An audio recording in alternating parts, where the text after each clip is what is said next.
تو اپنے بچے کو لانے پلانے کے لیے وہ پانی کی تلاش میں ادھر ادھر دوڑتی ہے، کبھی ادھر جاتی ہے کبھی ادھر جاتی ہے۔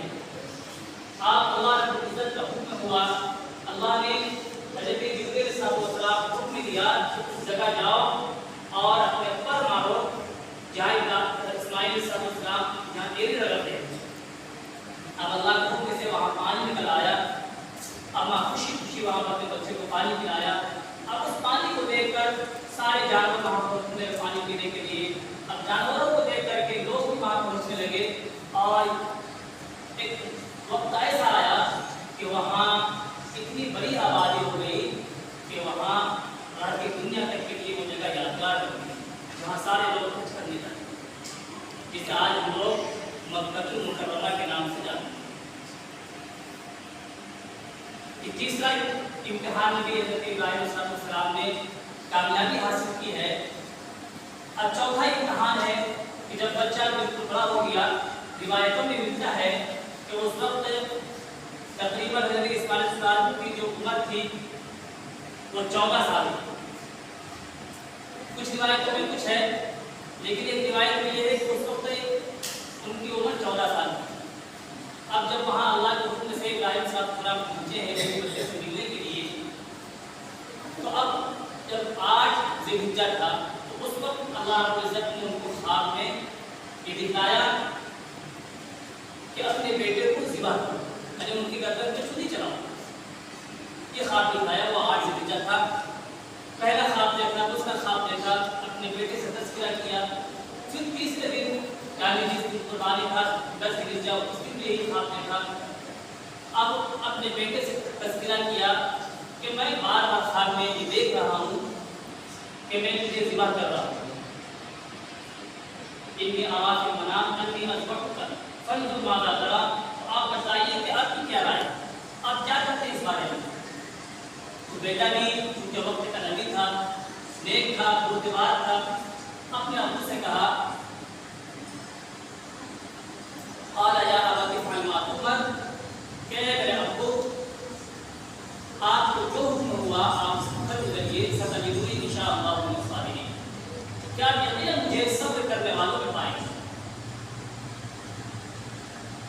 جب ان کو ذبح کرنے کے لیے جا رہے تھے تو بیٹا حضرت اسماعیل علیہ السلام نے اپنے ابو سے کہا کہ ابو جان آپ مجھے الٹا لٹا دیجیے، یعنی ذبح کرنے کا جو حکم ہے وہ گردن پہ ہے، گلا کاٹنا ہے، لیکن انہوں نے یہ حکم دیا کہ آپ مجھے الٹا لٹا دیجیے، اور انہوں نے اس کا بتایا کہ اگر آپ مجھے سیدھا لٹائیں گے تو کہیں آپ کو میرا چہرہ دیکھ کر وہ بات کا شفقت اور بات کا پیار نہ جاتا ہے، اور آپ نے اللہ کے حکم سے چھری نہ ہٹائیں۔ اور کہا کہ آپ میرے ہاتھوں میں پٹی باندھ دیجیے اور چھری گلے چلانے بجائے میری گردن میں چلائیے۔ جو ہی چھری رکھنے کا ٹائم آیا، فوراً اللہ رب العزت نے فرشتے کو بھیجا، جبرائیل علیہ السلام کو بھیجا، اور ان کو کہا کہ اس بچے کو ہٹاؤ اور اس کی جگہ ایک حکم ہے۔ جو ہی چھری کو پھیرا، فوراً اس چھری کی گردن کٹ گئی، اور وہیں سے اس سلسلہ کو آگے کا شروع۔ جب یہ وقت تھا اور ابراہیم السلام نے اپنے بیٹے حضرت اسماعیل علیہ السلام کی گردن پر جب چھری رکھی تو سارے فرشتے دیکھ رہے تھے ماجرا کو، یہ گھر سارے دیکھ رہے تھے، سارے حیرانگی میں کہنے لگے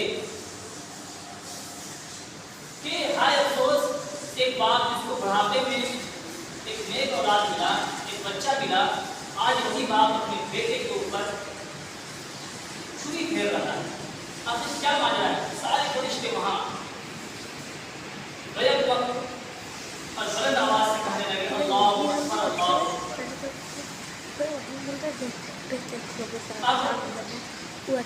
نبی تو نبی ہوتے ہیں، نبی کو غیبی آوازیں اللہ کی جانب سے وحی کے ذریعے سے سنا دی جاتی ہیں۔ جب ابراہیم علیہ السلام نے آواز سنی تو کی اللہ اکبر اللہ اکبر، تو وہ اس کے جواب میں بولے لا الہ الا اللہ اللہ اکبر۔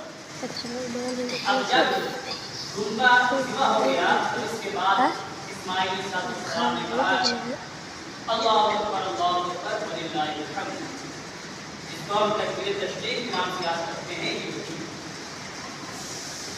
تو اس کا حکم یہ ہے کہ تکبیر تشریق پڑھنے کا حکم ہے، جو مسئلہ ہے وہ 9 ذی الحجہ کی فجر کی نماز کے بعد پڑھنے کا حکم ہے اور 13 ذی الحجہ کے عصر تک پڑھنے کا حکم ہے۔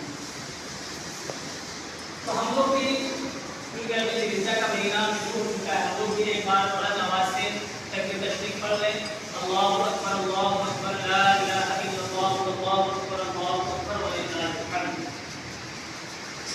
یہ پورا سلسلہ جو ہم نے بیان کیا ہے یہ حضرت ابراہیم علیہ السلام کے امتحانات اپنا کرنے کے دیے گئے تھے، انہیں کے سب سے پہلے آج قربانی کیا جائے اور باقی دنیا کی قربانی کے نام کو لوگ جانتے رہیں گے اور انسان کے انسان ہے جس کو اللہ رب العزت کی مدد سے نوازا ہے وہ قربانی کے حساب کرتے ہیں۔ اس میں ایک بات لوگوں کی ذہن میں بٹھانی چاہیے، یاد رکھنا چاہیے کہ قربانی صرف رضائے الہی کے واسطے ہو، لوگوں کو دکھانے کے واسطے نہ کریں کہ میں لوگوں کو دکھانے کے واسطے سے طرح طرح کسی کر رہا ہوں، لوگ اچھی بات کریں گے، یہ نہیں ہونا چاہیے، بلکہ رضائے الہی کے واسطے۔ اللہ رب العزت دعا ہے اس وقت آپ کا 2 منٹ سے زیادہ ہو چکا ہے، معذرت چاہتا ہوں۔ اللہ رب العزت کی باتیں کہی گئی ہے اس پر ہمیں عمل کرنے کی توفیق عطا فرمائے اور ہمیں بھی کتابوں کا مطالعہ کرنے کی توفیق عطا فرمائے اور رضائے الہی کے واسطے ہمیں ہر کام کرنا چاہیے اور آپس میں پیار و محبت سے سب کے ساتھ زندگی گزارنے کی ہمیں اللہ رب العزت توفیق عطا فرمائے۔ جو حضرات